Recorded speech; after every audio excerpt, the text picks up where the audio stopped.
नमस्कार। शब्द विन्यास 666 पर आप सभी मित्रों का पुनः पुनः स्वागत और अभिनंदन। कहानियों के इस मंच पर हमारा साथ देने के लिए आप सभी का बहुत बहुत शुक्रिया। कहानियों की श्रृंखला में आजकल हम जिस कहानी को सुन रहे हैं उसका शीर्षक है गुल की बन्नो। रचनाकार हैं धर्मवीर भारती जी।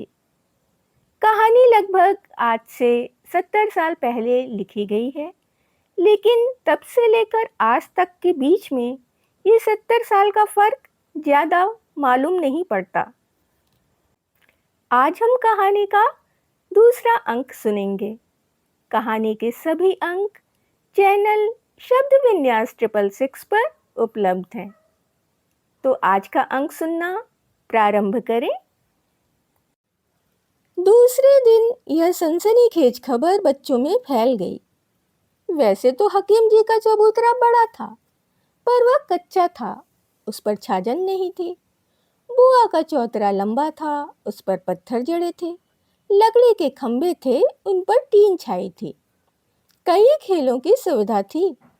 खंभों के पीछे किलकिल कांटे की लकीरें खींची जा सकती थी।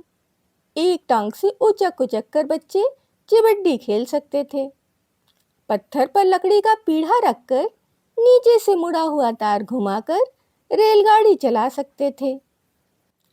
जब गुलकी ने अपनी दुकान के लिए चबूतरों के खंभों में बांस बांधे तो बच्चों को लगा उनके साम्राज्य में किसी अज्ञात शत्रु ने आकर किलेबंदी कर ली है। वे सहमे हुए दूर से कुबड़ी गुलकी को देखा करते थे। निर्मल ही उनकी एकमात्र संवाददाता थी और निर्मल का एकमात्र विश्वस्त सूत्र था उसकी माँ। उससे जो सुना था उसके आधार पर निर्मल ने सबको बताया कि यह चोर है। इसका बाप 100 रुपया चुरा कर भाग गया। यह भी उसके घर का सारा रुपया चुराने आई है। रुपया चुराएगी तो यह भी मर जाएगी, मुन्ना ने कहा। भगवान सबको दंड देता है, निर्मल बोली। ससुराल में भी रुपया चुराए होगी, मेवा बोला। अरे गोबर थोड़े है, वही रुपया बांधी है पीठ पर। मनसेठू का रुपया है। सचमुच, निर्मल ने अविश्वास से कहा। और नहीं तो क्या, गोबर थोड़ी ही है तो दिखावे। मुन्ना द्वारा उत्साहित होकर मेवा पूछने ही जा रहा था कि देखा साबुन वाली सत्ती खड़ी बात कर रही है गुलकी से। कह रही थी, अच्छा किया तुमने, मेहनत से दुकान करो, अब कभी थूकने भी ना जाना उसके यहाँ। हरामजादा, दूसरी औरत कर ले चाहे 10 और कर ले, सबका खून उसी के मत्थे चढ़ेगा। यहाँ कभी आवे तो कहलाना मुझसे, इसी चाकू से दोनों आंखें निकाल लूंगी। बच्चे डर कर पीछे हट गए। चलते चलते सत्ती बोली, कभी रुपए पैसे की जरूरत हो तो बताना बहिना। कुछ दिन बच्चे डरे रहे, पर अकस्मात उन्हें यह सूझा कि सत्तू को यह कुबड़ी डराने के लिए बुलाती है। इसने उनके गुस्से में आग में घी का काम किया, पर कर क्या सकते थे। अंत में उन्होंने एक तरीका इजाद किया। वे एक बुढ़िया का खेल खेलते थे, उसको उन्होंने संशोधित किया। मटकी को लेमन जूस देने का लालच देकर कुबड़ी बनाया गया। वह उसी तरह पीठ दोहरी करके चलने लगी। बच्चों ने सवाल जवाब शुरू किए। कुबड़ी कुबड़ी का हिराना, सुई हिरानी, सुई लेके का करबे, कंठासी बे, कंठासी के का करबे, लकड़ी लाबे, लकड़ी लाके का करबे, भात पकई बे। भात पका के का करबे? भात खाबे। भात के बदले लात खाबे। और इसके पहले कि कुबड़ी बनी हुई मटकी कुछ कह सके, वे उसे जोर से लात मारते और मटकी मुंह के बल गिर पड़ती। उसकी कोहनियां और घुटने छिल जाते, आंख में आंसू आ जाते और होंठ दबाकर वह रुलाई रोकती। बच्चे खुशी से चिल्लाते, मार डाला कुबड़ी को, मार डाला कुबड़ी को। गुलकी यह सब देखती और मुंह फेर लेती।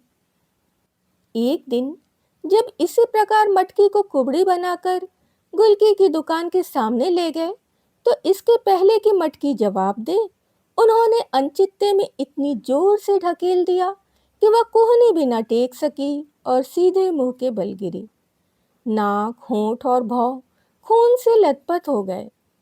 वह हाय हाय कर इस बुरी तरह चीखी कि लड़के कुबड़ी मर गई चिल्लाते हुए भी सहम गए और हतप्रभ हो गए। अकस्मात उन्होंने देखा कि गुलकी उठी। वे जान छोड़कर भागे, पर गुलकी उठकर आई, मटकी को गोद में लेकर पानी से उसका मुंह धोने लगी और धोती से खून पोंछने लगी। बच्चों ने पता नहीं क्या समझा कि वह मटकी को मार रही है या क्या कर रही है कि वे अकस्मात उस पर टूट पड़े। गुलकी की चीखें सुनकर मोहल्ले के लोग आए तो उन्होंने देखा कि गुलकी के बाल बिखरे हैं, दांत से खून बह रहा है, अधोघारी चबूतरे के नीचे पड़ी है और सारी तरकारी सड़क पर बिखरी है। घेघा बुआ ने उसे उठाया, धोती ठीक की और बिगड़ कर बोली, औकात रत्ती भर न और तेहा पौगा भर। आपन बखत देख के चुप नहीं रहा जात। काहे लड़कन के मुंह लागत हो? लोगों ने पूछा तो कुछ नहीं बोली, जैसे उसे पाला मार गया हो। उसने चुपचाप अपनी दुकान ठीक की और दांत से खून पोंछा, कुल्ला किया और बैठ गई। उसके बाद अपने उस कृत्य से बच्चे जैसे खुद सहम गए थे। बहुत दिन तक वे शांत रहे। आज जब मेवा ने उसकी पीठ पर धूल फेंकी तो जैसे उसे खून चढ़ गया, पर फिर न जाने वह क्या सोचकर चुप रह गई।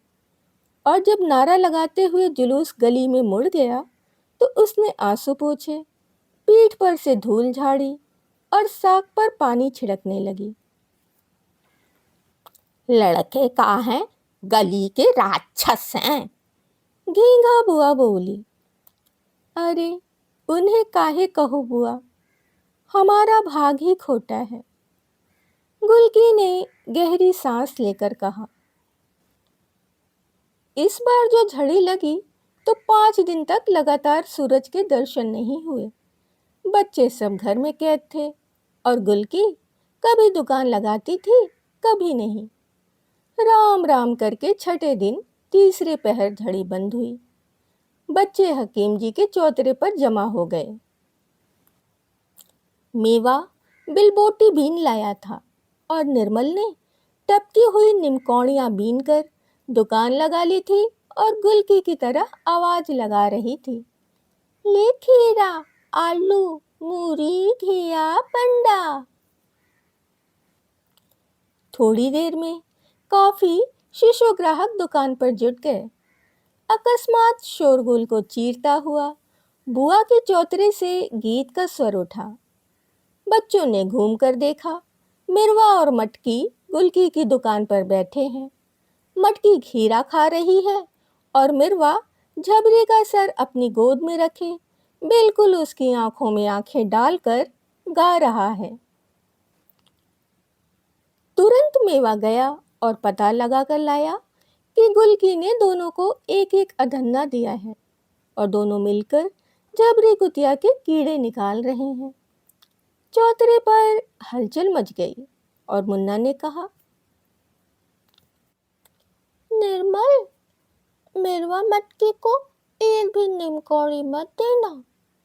रहे उसी कुबड़ी के पास।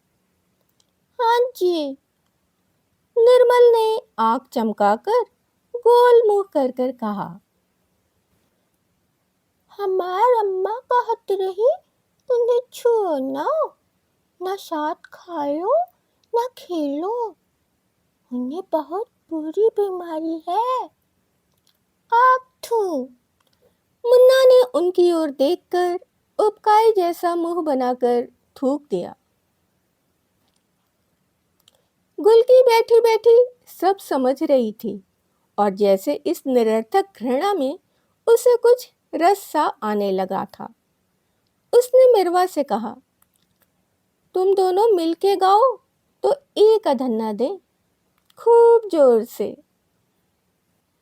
भाई बहन दोनों ने गाना शुरू किया। माल का ताली मल्ली जाना पलकियां की छीछे। अकस्मात पटाख से दरवाजा खुला और एक लोटा पानी दोनों के ऊपर फेंकती हुई गेघा बुआ गरजी। दुर्कल मुँहे, अबहिन बित्तो भर के नाही ना और पतुरिया के गाना गावा लगे, न बहन का ख्याल न बिटिया का। अरे कुबड़ी, हम तूहू से कहे देई थे कि हम चकला खाना खोले के बरे अपना चौतरा नहीं दिया रहा। चली हुआ से मुजरा करावाए। गुलकी ने पानी उधर छिटकाते हुए कहा, बुआ बच्चे हैं, गा रहे हैं, कौन कसूर हो गया? ऐ हाँ, बच्चे हैं, तू तो दूध पियत बच्ची हो। कह दिया कि जबान ना लड़ायो हमसे। हाँ, हम बहुत बुरी हैं। एक तो 5 महीने से किराया नहीं दिया और हिया दुनिया भर के अंधे कोढ़ी बटुरे रहत हैं। चलो उठाओ अपनी दुकान हिया से, कल से ना देखी हिया तुम्हें। राम राम, सब अधर्म की संतान राक्षस पैदा भये हैं मोहल्ले में। धरतियों नाही फाटत कि मर बिलाए जाएं। अभी आप सुन रहे थे कहानी गुलकी बन्नो। आज हमने कहानी का दूसरा अंक सुना है। शेष कहानी अगले अंकों में हम सुनेंगे। यदि आपको कहानी पसंद आ रही हो और उसका प्रस्तुतिकरण अच्छा लग रहा हो तो आप कहानी को लाइक कर सकते हैं, मित्रों और परिवारजनों में शेयर कर सकते हैं। नए सदस्य जो भी चैनल पर आ जाए हैं वो चैनल को सब्सक्राइब कर लें और बेल आइकन को दबाना बिल्कुल भी ना भूलें। यदि आप कोई विचार या सुझाव देना चाहते हैं कहानियों से संबंधित या उसके प्रस्तुतिकरण से संबंधित, तो उसके लिए आप कमेंट्स बॉक्स में अपने विचार और सुझाव लिखकर हमें भेज सकते हैं। अपनी प्रिय कहानी, उपन्यास या किसी प्रिय लेखक को सुनने के लिए भी आप हमें कमेंट्स के जरिए बता सकते हैं। अभी के लिए विदा, शुक्रिया।